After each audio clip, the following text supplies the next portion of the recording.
Standard 8 subject general science, इयत्ता 8वी, विषय सामान्य विज्ञान, तिसरा lesson force and pressure. Last लेक्चरला आपण inertia, types of inertia, force, unit of force हे पाहिलं होतं. आज आपण pressure on liquid, pressure on solid, gas and buoyant force बघायचं आहे. सुरुवातीला प्रेशर ऑन सॉलिड्स म्हणजे सॉलिडवरती, स्थायूवरती पडणारा जो दाब आहे याची माहिती घ्यायची आहे. पेज नंबर 17 ओपन करून ठेवायचे आहे तुम्ही शिकवत असतानाच मुलांनी. Air pressure is exerted on all the objects kept in air. When a weight is kept on a solid, pressure is exerted on it and this pressure depends on the value of the weight and the contact area between the two. इथं तुम्हाला हे diagram दाखवलेले बघा. हवेत ठेवलेल्या सर्व स्थायू पदार्थावरती हवेचा दाब असतो. स्थायूवरती एखादे वजन ठेवले तर त्या वजनामुळे स्थायूवरती दाब पडतो. इथं ही फळी आहे, या फळीवर पुस्तक ठेवल्यामुळे त्याच्यावरती दाब पडतो.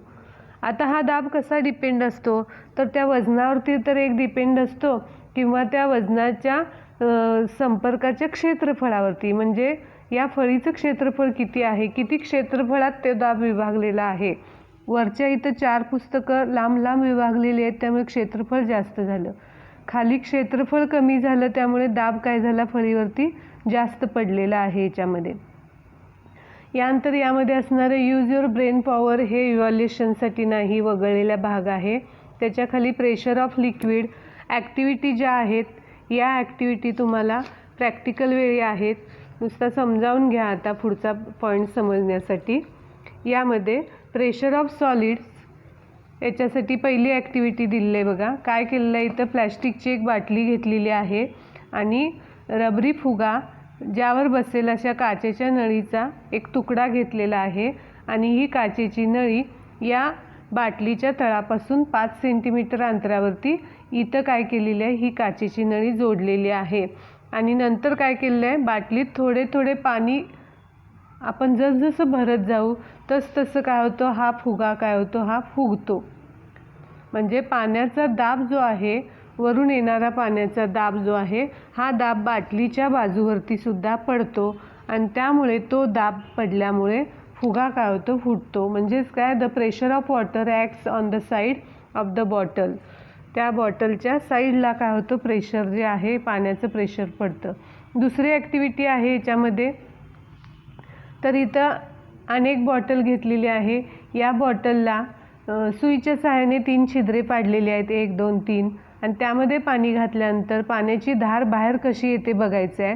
पहिल्या ह्याच्यामध्ये लास्ट अगदी तळाशी असेल तिथं काय होतं, प्रेशरनं पाणी बाहेर पडतं. एकदम वरचं जे आहे हे पाणी इथंच खाली पडतं. याच्यावरून आपल्याला काय कळतं तर जेवढी डेप्थ वाढल, खोली वाढल, तेवढं काय होणार आहे, प्रेशर इन्क्रीज होणार आहे. Pressure increases as the depth of the liquid increases. जेवढी खोली वाढेल तेवढं प्रेशर, दाब काय होणार आहे, वाढणार आहे. इथं प्रेशरनं पाणी बाहेर येणार आहे का वरच्या बाजूला, तर नाही. खालच्या बाजूला तळाला प्रेशर जास्त पडणार आहे, कारण का, ही डेप्थ वाढली आणि त्यामुळं प्रेशर काय झालेलं आहे, तिथं वाढलेलं आहे. यानंतर गॅस प्रेशर बघायचं आहे आपण. तोंडाने जर आपण फुगा फुगवला तर तो सगळ्या बाजूने फुगतो. If a balloon is inflated by filling air by mouth, it inflates on all side. सगळ्या बाजूने फुगतो. If pin hole is created in the balloon, त्या बलूनला मध्ये जर पिन आपण टाचणी टोचली तर तो फुगणार आहे का, तर सगळ्या बाजूनी फुगणार नाही. याच्यावरून काय कळतं आपल्याला, liquid and gas also exert pressure on the wall of container in which it is closed. ज्या भागामध्ये हे द्रव आणि वायू जे आहेत त्या भागावरती बंदिस्त आहेत, त्या पात्रावरती, त्यांच्या भिंतीवरती दाब पडत असतो. आणि all gases and liquids have common name fluid. यांना काय म्हटलं तर फ्लुइड असं म्हटलं तर. फ्लुइड्स जे आहेत हे fluids in a container exert pressure from within on the walls and bottom of the container. हे काय करत असतात, तळावर आतून दाब किंवा पृष्ठभागाच्या भिंतीवरती दाब प्रयुक्त करत असतात. आणि fluid enclosed in a container exert in pressure equally in all direction at a point within the fluid. आणि यामध्ये मग बंदिस्त असलेल्या वस्तुमानाच्या द्रवामध्ये असलेला दाब हा सर्व दिशांना काय असतो, सारखा असतो. आता ॲटमॉस्फेरिक प्रेशर बघायचं आहे आपण. यामध्ये air surrounds the earth from all sides. पृथ्वीच्या सर्व बाजूनी हवेचे आवरण आहे. This layer of air is called atmosphere. या आवरणालाच वातावरण असं म्हटलं जातं. The atmosphere exists to about 16 kilometers height. It further exerts up to 400 kilometer in a very dilute form. 16 kilometre उंचीपर्यंत हे वातावरण आढळतं. तसंच अतिशय विरल स्वरूपामध्ये 400 किलोमीटर्समध्ये पर्यंतसुद्धा हे वातावरण आढळून येत असतं पृथ्वीच्या पृष्ठभागापासून. The pressure created due to the air is called atmospheric pressure. हवेमुळे निर्माण झालेल्या दाबाला काय म्हटलं जातं? वातावरणीय दाब असं म्हटलं जातं. आता याच्यामध्ये imagine that a very long hollow cylinder of unit cross sectional area is standing on the surface of the earth and it contains air. असं इमॅजिन कल्पना करा की एकक क्षेत्रफळाच्या पृथ्वीच्या पृष्ठभागावर लांबच लांब असे पोकळ दंडगोल उभा आहेत आणि त्यामध्ये हवा आहे आणि ह्या हवेचे वजन weight of this air is force applied in the direction of the centre of the earth. पृथ्वीच्या दिशेने लावलेले हे बल असते. याचाच अर्थ काय?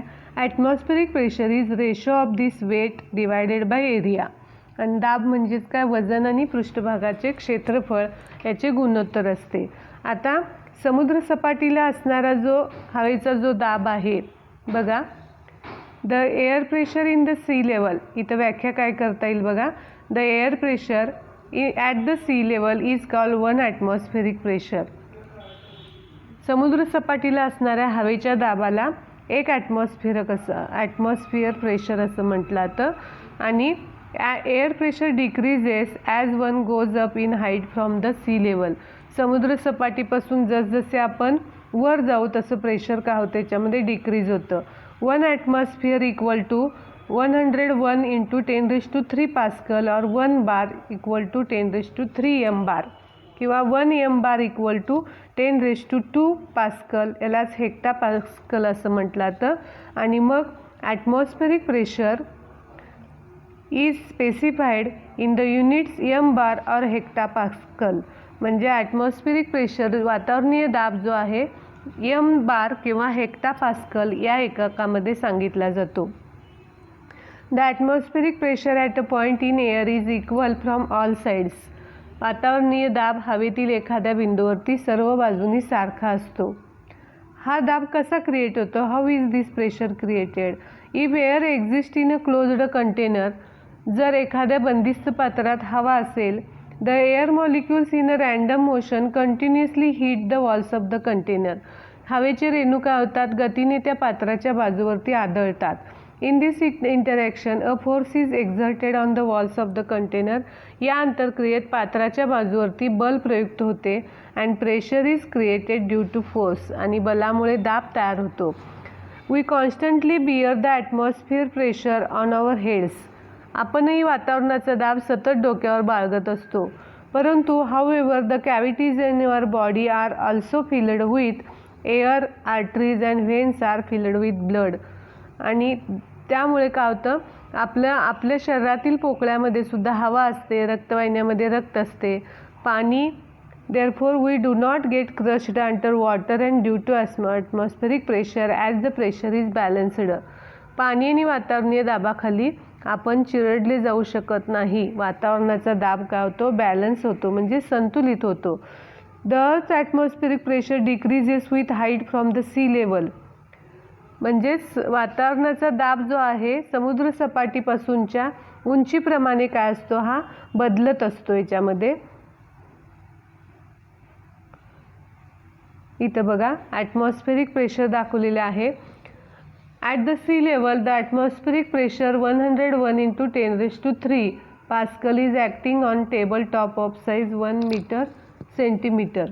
हा जो दाब आहे ॲटमॉस्फेरिक प्रेशर हा टेबलावरती इतका दाब प्रयुक्त होत असतो. यानंतर आहे बायनॅन्ड फोर्स. बायनॅन्ड फोर्ससुद्धा ही तुम्हाला प्रॅक्टिकलला आहे, थेअरीला नाही, ही डायग्रॅम वगैरे. पण तरी ही संकल्पना समजण्यासाठी बायनॅन्ड फोर्स म्हणजे काय समजून घेऊया. प्लॅस्टिकची एक रिकामी बाटली घ्यायची. Take a plastic bottle and fix the lid tightly. Now place it in water and see it will float on the water. ही बाटली रिकामी घेऊन झाकण बसवायचं, बाटली पाण्यात टाकायचं. काय होतं तर ती बाटली तरंगते. बाटली पाण्यात ढकलून परत बघायचं तर परत खाली जाते का तर नाही, बाटली परत काय होते वर येऊन तरंगते. This is also done with the help of plastic hollow ball. प्लॅस्टिकचा बॉल घेऊन पण आपल्याला हे करता येतं. आता काय करायचं आहे, now fill the bottle with water to the fullest capacity and close the lid. आता पाण्याची बाटली काठोकाठ भरायची आहे आणि झाकणाने बंद करायची आणि पाण्यात सोडायची. बाटली काय होते इथं पाण्याच्या आतमध्ये तरंगताना आपल्याला दिसते. असं का होतं तर याच्यामध्ये the empty plastic bottle floats on the surface of water. प्लॅस्टिकची रिकामी बाटली आणि चेंडू पाण्याच्या पृष्ठभागावर तरंगतात. या उलट on the contrary the bottle full of water floats inside the water but does not go to the bottom. म्हणजे पाण्याने पूर्ण भरलेली बाटली पाण्याच्या आत तर इथं आपल्याला दिसते, ही तरंगत राहिलेली दिसते, पूर्ण बुडतही नाही आणि वर येतही नाही. याचा अर्थ काय होतो तर the weight of empty bottle is negligible as compared with the weight of the water inside. पाण्याच्या वजनाच्या मानाने रिकाम्या बाटलीचे वजन नगण्य असते आणि अशी बाटली बुडतही नाही आणि वरसुद्धा येत नाही. Such a bottle with water neither floats on the surface nor does it go to the bottom. खालीही जात नाही आणि वरही येत नाही. याचा अर्थ काय होतो, this means the force due to gravity acting downwards must have been balanced by an opposing force in the upward direction on the bottle filled with water. म्हणजे काय होतं, पाणी भरलेल्या बाटलीवर खालच्या दिशेने प्रयुक्त गुरुत्वीय बल आणि त्या विरुद्ध वरच्या दिशेने प्रयुक्त बल असे बल संतुलित झालेले असणार आहे.